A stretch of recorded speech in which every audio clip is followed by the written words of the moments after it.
Olá, pessoas! Como vocês estão? Pra quem não me conhece, eu sou a Belle e hoje eu tô aqui pra falar de Quem Matou Sarah, que é a nova série mexicana da Netflix. Queria lembrar que o início desse vídeo é sem spoilers, caso você ainda não tenha visto a série e quer saber o que eu achei, o que você pode esperar da série. Pode assistindo tranquilo por enquanto, que quando eu entrar na zona de spoilers, onde eu vou falar sobre o final e tudo mais, eu vou avisar. Então, por enquanto, sem spoilers. E nesse vídeo aqui, depois, né, do review da série, a gente vai debater algumas teorias pra segunda temporada, porque essa série que teve a sua primeira temporada composta de 10 episódios, claramente é uma série que a Netflix tá dando uma investida. Porque, pra nossa surpresa, no final do último episódio, a gente já teve uma prévia da segunda temporada, ou seja, a segunda temporada já foi gravada. É comum séries mexicanas terem cerca de 20 episódios cada uma. Então eu acredito que a série tenha preferido dividir seu conteúdo em 2 temporadas, né? Eles gravaram tudo de uma vez, mas em vez de entregar uma temporada de 20 episódios, eles preferiram entregar 2 temporadas de 10 episódios cada, o que faz bastante sentido, né? Porque instiga o telespectador. Só queria lembrar pra você se inscrever aqui embaixo, ajuda muito. Se você se inscreve embaixo, você deixa o seu like no vídeo, porque você vai ajudar a nossa meta 100 mil inscritos, vai ajudar a divulgar meu trabalho, é de graça. Se você quer ser membro aqui no canal, você pode clicar no botão Seja Membro, ter acesso a benefícios exclusivos, e pode me seguir também lá nas redes sociais. A série gira em torno da morte da Sarah, obviamente, né? E isso aconteceu lá no início dos anos 2000, quando o irmão dela foi preso injustamente, acusado de ter assassinado ela, de ser responsável pela morte, na verdade. 18 anos depois, ele saiu da cadeia e tá em busca de vingar a morte da irmã. Só que nem tudo é o que parece, quanto mais ele vai entrando no caso, mais estranho esse caso fica. Intercalando entre 2 tempos, que é o presente e a época da morte, nós acompanhamos a história pela visão do protagonista Alex, que é interpretado pelo Manolo Cardona, que é um ator bem conhecido lá no México. Mas, mesmo a gente acompanhando a história do ponto de vista do Alex, a série se faz interativa, porque de alguma forma a gente acaba tendo a visão de todos os personagens acerca do ocorrido. Então a própria audiência faz o seu julgamento,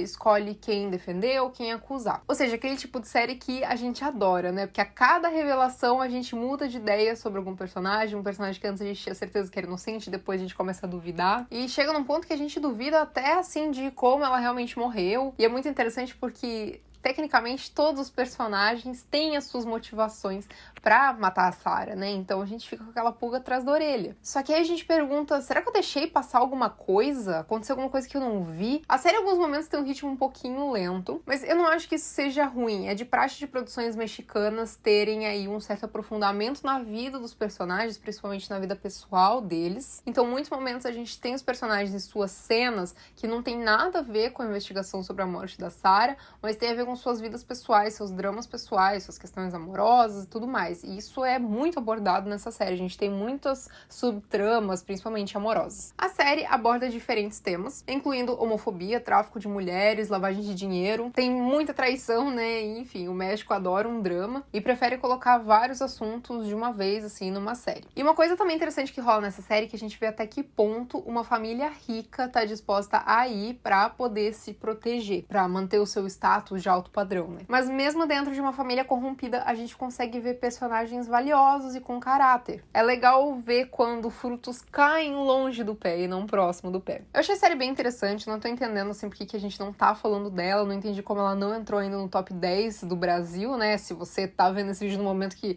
ele está saindo, essa série não está no top 10 do Brasil, espero que entre. E esse é o tipo de série que o brasileiro ama, né? O brasileiro adora uma investigação. Fora que a gente já tem uma segunda temporada garantida, né? Então, sem medo de cancelamentos. Agora eu vou entrar na nossa zona de spoilers. Caso você ainda não tenha visto a série, eu recomendo. Eu achei que foi uma série bem legal, ela é bem instigante, ela consegue manter aí essa energia de mistério e de dúvida durante todos os seus episódios. E vai lá assistir a série, depois você volta aqui, porque eu vou falar de spoilers. E são spoilers que podem estragar sua experiência assistindo a série, tá? Então vai lá, depois volta aqui. Eu fiquei genuinamente surpresa com a personalidade do Rodolfo, do Chemo, né? Que é o jeito que eles chamam o Jorge Maria, que é o irmão da Elisa e do Rodolfo. E eu também fiquei surpresa com a personalidade da Elisa, porque eles são completamente diferentes da personalidade dos pais deles, né? Os pais deles são 2 surtados. Gente, juro, eu queria bater naqueles 2 o tempo inteiro. Esganar.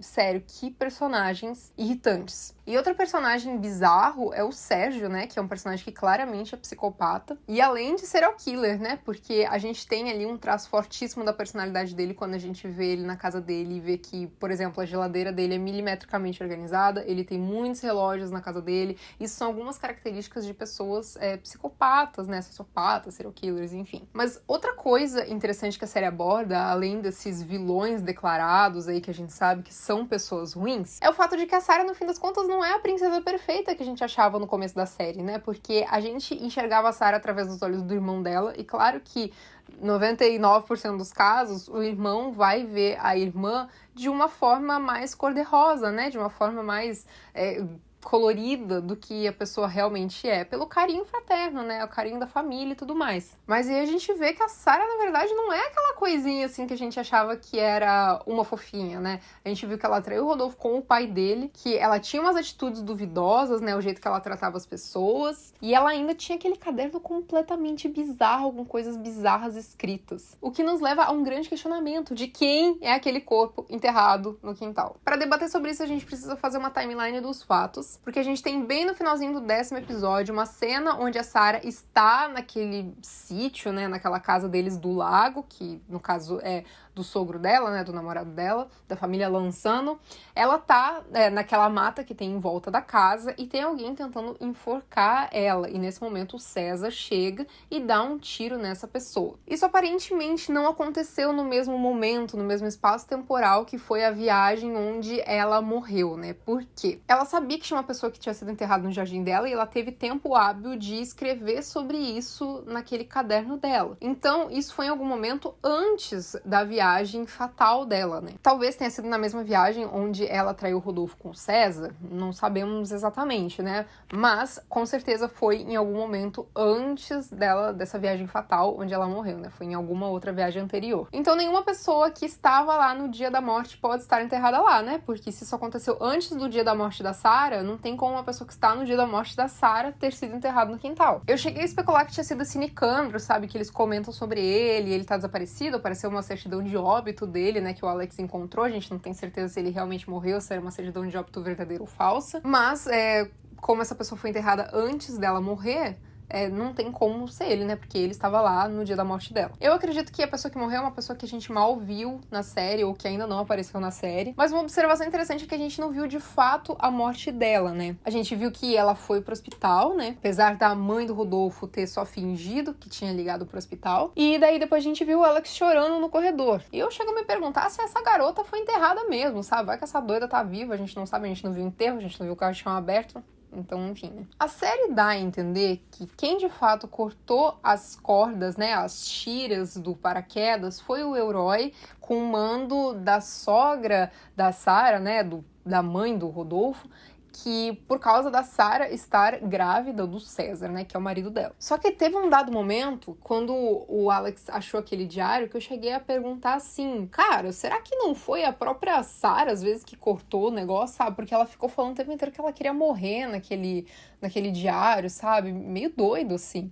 Mas deixa muito claro que tem algum envolvimento do Elroy com a mãe, né, do Rodolfo, quando o Elroy fala pro Rodolfo que ele não pode subir no paraquedas. Por que ele não poderia, né? E tanto é que a mãe do Rodolfo joga fora depois aquela navalha, né, e tudo mais, enfim. Mas uma coisa muito doida dessa série é que todos os personagens guardam segredos bizarros. Olha o Elroy, por exemplo, ele parece um cara super fofinho, né? Mas, gente, ele, quando criança, matou o pai e matou a mãe.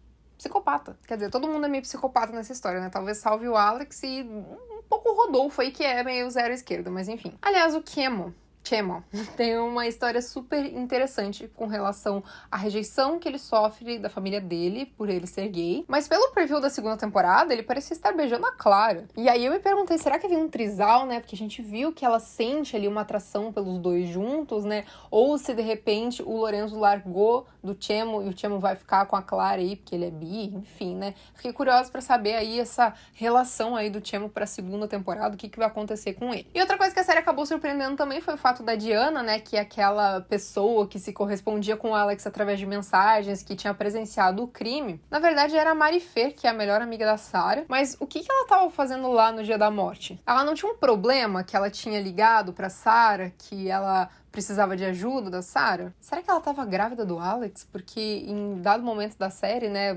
antes dos acontecimentos com a Sarah, eles tinham ficado juntos, né, e tal, então não sabemos aí qual que era o problema da Mary-Fê. E ainda na segunda temporada a gente vai ter todo esse desenvolvimento da questão do tráfico de mulheres, da lavagem de dinheiro, porque pode ser que o César não tenha matado a Sarah, mas ele claramente é uma pessoa ruim, né, que faz muitas coisas erradas. E ainda tem todo o rolê, né, de que a Sofia, que é a mulher do Rodolfo, tá grávida do César, né, tipo, gente do céu, que porra de pai é esse? E claramente os filhos estão dispostos a expor o pai, né, pelas atrocidades. Começou pela Elisa, que é uma personagem bem corajosa, ela é bem legal, eu gosto muito dela. E aí os irmãos também se contaminaram por esse desejo aí de fazer justiça. Aí eu só queria fazer um comentário. A série tem um erro de produção de arte. O release da série fala que a Sarah morreu em 2001, mas como que o quarto dela é cheio de posters da Avril Lavigne, que só foi lançada em 2002. Mas tudo bem, vamos supor que ela seja fã da Avril desde antes do debut dela, né? Mesmo tendo posters de depois do debut dela, né?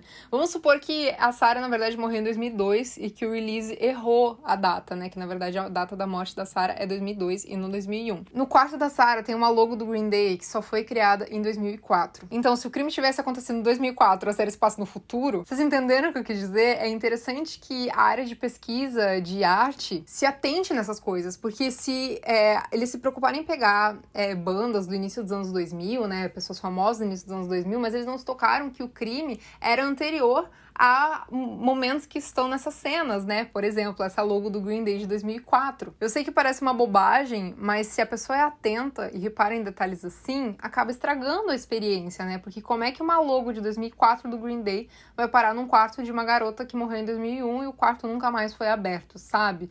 Eles se preocuparam em achar os artistas, mas não se preocuparam em achar a parte gráfica da época, porque a logo do Green Day em 2001 era outra. Então, assim, é bom lembrar que sempre tem alguém ligado nas coisas que estão passando na sua frente, né? Me chamou a atenção o quarto dela, porque era um quarto cheio de pôsteres de bandas e tudo mais que eu gosto, mas eram bandas que em 2001 ou não tinha aquela logo, ou elas não existiam, enfim. Essa foi só uma observaçãozinha mesmo que eu achei curioso, que eu queria compartilhar com vocês. Quero saber o que vocês acham que vai acontecer na segunda temporada, e se vocês curtiram aí minhas teorias, o que pode rolar. E é isso aí, um beijo pra vocês e até a próxima!